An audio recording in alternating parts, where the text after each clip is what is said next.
एक ऐसे युवा व्यक्ति जो लंदन से बैरिस्ट्री की पढ़ाई कर कर भारत लौटते हैं और अपने जीवन को सफल बनाना चाहते हैं, लेकिन ऐसा हो नहीं पाता। लेकिन वे अपने जीवन को सफल बनाने के लिए दक्षिण अफ्रीका तक का सफ़र तय करते हैं। वे भारत के एक व्यापारी दादा अब्दुल्ला की सहायता के लिए उनके व्यापार से जुड़े एक केस को सुलझाने के लिए दक्षिण अफ्रीका जाते हैं। जब वो 1893 में दक्षिण अफ्रीका पहुंचते हैं तो उन्हीं के केस के सिलसिले में उन्हें प्रिटोरिया जाना पड़ता है। प्रिटोरिया जाने के लिए जब वे अपने साथी के साथ में जाते हैं तो उनके पास प्रथम श्रेणी का टिकट होता है और इसकी वजह से वो उसी डब्बे में बैठते हैं। लेकिन प्रथम श्रेणी का टिकट होने के बावजूद भी दक्षिण अफ्रीका में चल रहे भारतीयों के साथ नस्लीय भेदभाव का सामना उन्हें करना पड़ता है और भारी अपमान तक उनको उठाना पड़ता है। दरअसल होता क्या है, जब वो दक्षिण अफ्रीका के ट्रेन में बैठते हैं, जब वो ट्रेन में बैठते हैं और वो सफ़र अपना स्टार्ट करते हैं तो उस ट्रेन में उन्हें ये कह करके कि वे गोरे व्यक्तित्व वाले व्यक्ति नहीं हैं, उन्हें ट्रेन से उतरने के लिए कहा जाता है, लेकिन वो उतरते नहीं हैं।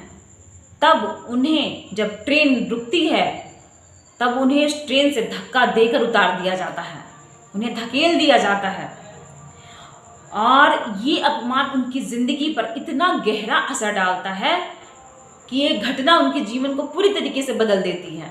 और ये घटना यही नहीं रुकती है, इसके बाद भी जब वो उस जगह पर, वो समय ठंड का था, उस कड़कड़ाती ठंड में उस रेलवे स्टेशन पर उन्हें रात भर बिताना पड़ता है। वो उस अपमान का असर उनके ऊपर इतना होता है कि वो अपने साथी से अपने सामान में से ओवरकोट निकालने के लिए भी नहीं कह पाते हैं और उसी तरीके से वो ठिठुर करके रात बिताते हैं। जब सुबह होती है तो वो फिर से प्रथम श्रेणी का टिकट लेते हैं और अपनी यात्रा को आगे बढ़ाते हैं। जब वो प्रथम श्रेणी का टिकट लेकर के अपनी ट्रेन में बैठते हैं तो उनके साथ फिर वही घटना होती है, फिर नस्लीय भेदभाव के आधार पर उनको ट्रेन से उतरने के लिए कहा जाता है। पर इस बार एक अंग्रेज साथी की सहायता से उन्हें अपने गंतव्य को पूरा करने में मदद मिलता है। जब वे चार्ल्स डार्विन पहुंचते हैं तो वहां से उन्हें जो घोड़े गाड़ी का सफ़र करना पड़ता है और घोड़े गाड़ी पर भी बैठते समय जो घोड़े गाड़ी का ड्राइवर था वो उन्हें डब्बे में बैठने नहीं देता है। जबकि उनके पास वैध टिकट थी फिर भी उन्हें डब्बे में नहीं बैठने दिया जाता है, उन्हें कंडक्टर के बगल में बैठने के लिए कहा जाता है। जब वे कंडक्टर के बगल में बैठते हैं तब कुछ देर बाद कंडक्टर को सिगरेट पीने की इच्छा होती है। वो उस युवा से कहते हैं कि तुम इस जगह से उतरो और मुझे यहाँ बैठने दो, तुम नीचे पावदान के पास एक गंदा बोरा बिछाकर बैठ जाओ। वे इस अपमान को नहीं सुनते और वो ऐसा नहीं करते हैं, जिसकी वजह से वो कंडक्टर उन्हें थप्पड़ों से मारता है, उन्हें नीचे धकेलने की कोशिश करता है, पर वे उस लोहे को वो पकड़ करके बैठे रहते हैं, वे नहीं नीचे गिरते। पर वो मार और वो अपमान उनके जीवन पर बहुत ही गहरा प्रभाव डालता है और वो वकील जो पैसे कमाने के उद्देश्य से दक्षिण अफ्रीका तक का सफ़र तय करता है, पर वो वहीं रुक जाता है और वहीं से उसके जीवन में एक नया मोड़ आता है और वो जो उसका उद्देश्य था वो उद्देश्य बदल करके सत्याग्रह का उद्देश्य बन जाता है। वो अपने जीवन को पूरी तरीके से एक नई दिशा में मोड़ देता है। वो वहाँ पर जा कर के शांत नहीं होता, वो सबसे पहले भारतीयों को इकट्ठा करता है और वहाँ पर वो एक संस्था बनाता है नटाल कांग्रेस के नाम से। उस संस्था के माध्यम से वो भारतीयों को इकट्ठा करता है कि लोग उनकी बातों को सुने, समझे और इस तकलीफ से बाहर आए।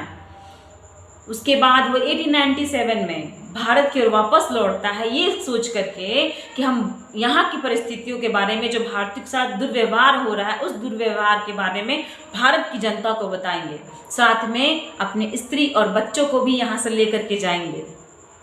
वो जब भारत लौटते हैं, भारत में आकर के वो यहाँ के लोगों को इसके बारे में बताते हैं और बताते हुए वे लोगों को इसके बारे में, वहाँ के दुख तकलीफ़ों के बारे में समझाते हैं और वो वहाँ से वापस अपने पत्नी और बच्चे को लेकर के दक्षिण अफ्रीका वापस लौटते हैं। पर फिर से वही घटना, फिर से वही अपमानजनक व्यवहार जब वो दक्षिण अफ्रीका वापस लौट रहे थे तो वहाँ पे गोरे लोगों तक ये अफवाह फैला दी गई थी कि ये जो व्यक्ति हैं, ये जो युवा हैं, वो भारत जा कर के अंग्रेजों के खिलाफ लोगों को भड़का रहे हैं। इन्होंने भड़काया है इस वजह से, जब वे जहाज के माध्यम से वो दक्षिण अफ्रीका जा रहे थे, उतरते के साथ ही उनके साथ उन्हें मारा जाता है, उन्हें लात घूंसों से मारा जाता है, उनकी पगड़ी तक खींच ली जाती है, उनके साथ अपमानजनक व्यवहार फिर से होता है। और ये घटना, साथ में उनकी पत्नी बच्चों के साथ भी दुर्व्यवहार होता है। ये घटना उनके जीवन पर बहुत ही बुरा प्रभाव डालता है। वे लगातार अपमान की इस वेदना को झेल नहीं पाते हैं और वे प्रण कर लेते हैं कि अब मुझे इस अंग्रेजों को असलियत में समझाना है कि भारतीय क्या होते हैं, और उन्हें बताना है कि भारतीय कमज़ोर नहीं है। अगर वो झेल रहे हैं तो इसका अर्थ ये नहीं कि आप उनके साथ हमेशा दुर्व्यवहार ही करें। पर वो उसी वक्त ये समझ भी लेते हैं कि अगर अहिंसा का जवाब अहिंसा से दिया जाएगा तो ये शायद ये बात जल्दी खत्म नहीं होगी, उन्हें शायद ये एहसास नहीं होगा और ये दुर्व्यवहार और शायद वो इतना ज़्यादा बढ़ा दें कि भारतीयों के लिए जीवन और कठिन हो जाए। इस वजह से वो इस अहिंसा को सत्याग्रह के रूप में बदल देना चाहते थे और वही उन्होंने किया।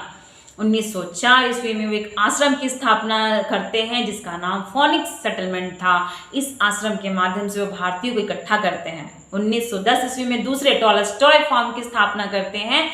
इस फार्म के माध्यम से वे व्यक्तियों को समझाना चाहते हैं कि कोई काम छोटा या बड़ा नहीं होता है, हर काम जो मेहनत से किया जाए, खुद किया जाए, वो बहुत बेहतर होता है। और इसमें वो हर काम स्वयं करते हैं और अपने इस आश्रम में जुड़े हुए व्यक्ति को कहते हैं कि अपना काम स्वयं करो। यहीं से वे हर काम को स्वयं करने का व्यवस्था स्टार्ट कर देते हैं। यहाँ तक कि शौचालय की सफाई भी वो स्वयं करते हैं और उन व्यक्तियों को भी कहते हैं कि तुम स्वयं करो, इसके लिए किसी को रखो मत, क्योंकि सब व्यक्ति बराबर है। ऐसा नहीं है कि ये काम करने के लिए कोई स्पेसिफिक या कोई स्पेशल व्यक्ति चुना जाएगा। इस बात को वो समझाते हैं और इस तरीके से वो व्यवस्था करते हैं। 1906 ईस्वी में वो पूर्ण रूप से पहली बार सत्याग्रह वो प्रारंभ करते हैं, पहली बार। इस तरह से वे व्यक्ति जो सूट बूट पहना हुआ वकील था, बैरिस्टर था, इतनी पढ़ाई कर चुके थे और वे सूट बूट को छोड़ करके वे धोती पर अपने जीवन को ला करके शिफ्ट कर देते हैं। तो आज मेरी बातों से आप लोग समझ चुके होंगे कि आज हम लोग क्या पढ़ने वाले हैं।